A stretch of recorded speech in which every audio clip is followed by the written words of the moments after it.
The moment the front door opened, I knew something was off. The wind didn't rush in.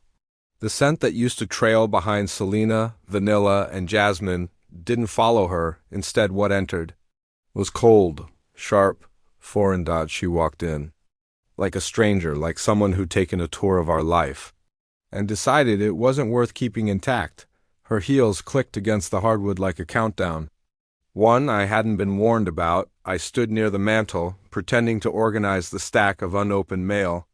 But I felt her presence before I saw her face. My body recognized the shift in temperature. The silence before a strike. She wasn't alone. Behind her, tall and smug, was a man in a tailored navy suit, with a pocket square too perfect to be accidental. His hand rested lightly on her back, too familiar to be professional. He didn't even glance at me when he entered, like I was the help, or a fixture on the wall. And then there was the child, a boy, maybe 7 or 8, big brown eyes, small frame. He clung tightly to Selena's hand, but his steps were unsure, like even he knew. He didn't belong here. My heart tightened in my chest, not from jealousy, not even heartbreak, but from the kind of realization that reshapes your memory in real time. Suddenly, every late flight, every weekend conference, every don't wait up, came back in high definition. The puzzle had never been missing pieces. I just hadn't seen the full picture. Selena didn't offer an explanation, no apology, no preamble, just a flat, rehearsed statement that cut like a blade. Sign these divorce papers and leave. She held them out like a waitress offering a check I hadn't ordered. Her voice didn't tremble. Her hand didn't shake. She was cold, clinical, distant. Everything about her screamed, "This has already been decided. You're just catching up. This is our house now," she added. I almost laughed, not because it was funny, but because it was absurd. I opened my mouth, then closed it. My eyes scanned her face, searching for some trace of the woman I married, the one who used to leave notes in my laptop bag, the one who once cried when we planted Braxton's first tree in the backyard. But she wasn't there. Or maybe she never was. Maybe I just projected warmth where there was only calculation. I didn't take the papers. Not yet. I looked past her to the boy again. His gaze darted around the room, curious and confused. His fingers fidgeted with the hem of Selena's coat, and then Braxton stepped forward. He'd been quiet the whole time, sitting on the staircase, earbuds dangling, hoodie half-zipped. I thought he was just watching TikToks, but no, he was watching this. All of it. He walked down slowly, his sneakers soft against the wood. He didn't say anything right away, just stood between Selena and me. Then with deliberate calm, he reached into his backpack and pulled out a thick paperback book. He held it up. "Not to me, but to her, Mom," he said. Just that one word, but the weight in it. It was everything. Hurt, shock, finality. "You really don't know?" "Do you?" The room changed. Her face shifted slightly, a flicker of confusion breaking through the porcelain facade. The man behind her, Desmond, I later learned, tilted his head like he expected a punchline. The boy, Micah, I would come to know, just blinked at Braxton, like the name Mom didn't sit right in his ears. "What is that?" she asked, finally looking at the book. Braxton stepped closer, still holding it out. "Read the dedication." She took it hesitantly now.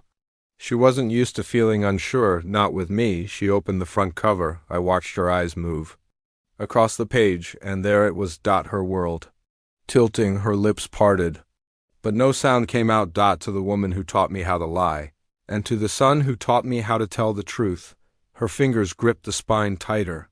She flipped through the pages, fast at first, then slower. Her eyes scanned the lines, searching for something, deniability, maybe, but what she found instead were mirrors, reflections of nights she thought I slept through, conversations she assumed were private. One chapter was titled, "The Conference That Never Was."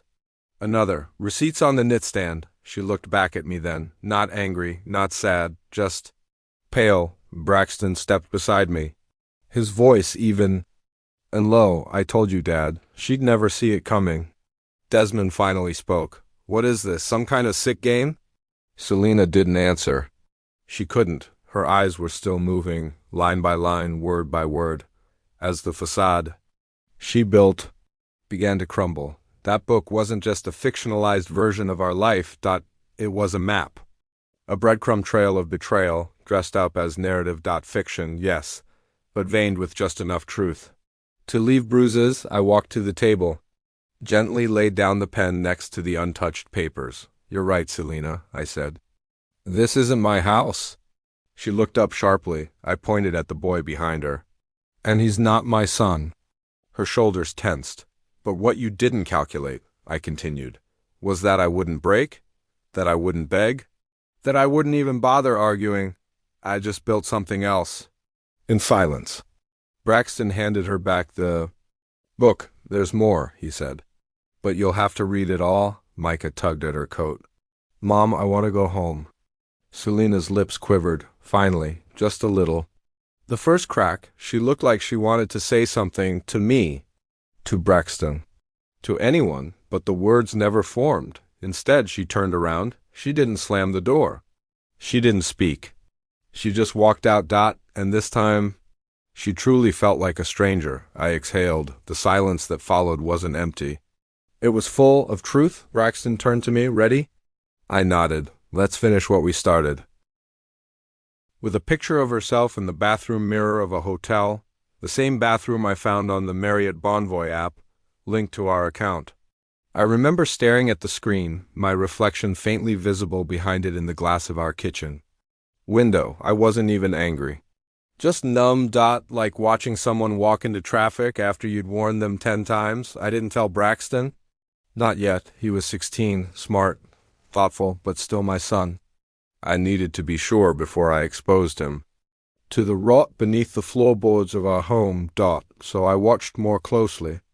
I started asking Selina subtle questions, feigning interest. "How was the conference? What panel did you speak on?" Her answers were vague, rehearsed. Once, she even forgot the city she'd told me she was in. Sighed Boston when she'd previously mentioned Chicago. I just nodded. I had already bookmarked both hotel charges. 2 different rooms. 2 different dates. Both with Desmond's name. One night I followed the GPS on her car from my phone. I'd installed a tracker years ago when we worried about safety, and she never impaired it. It wasn't paranoia. It was foresight. She told me she had a client. Dinner. Her car stopped in front of the Hotel Bellert downtown. I waited, watched, took pictures from across the street. 20 minutes later, Desmond arrived. They walked in together. Not touching, but in sync? Like people who had already touched enough for one night. Still, I didn't confront her.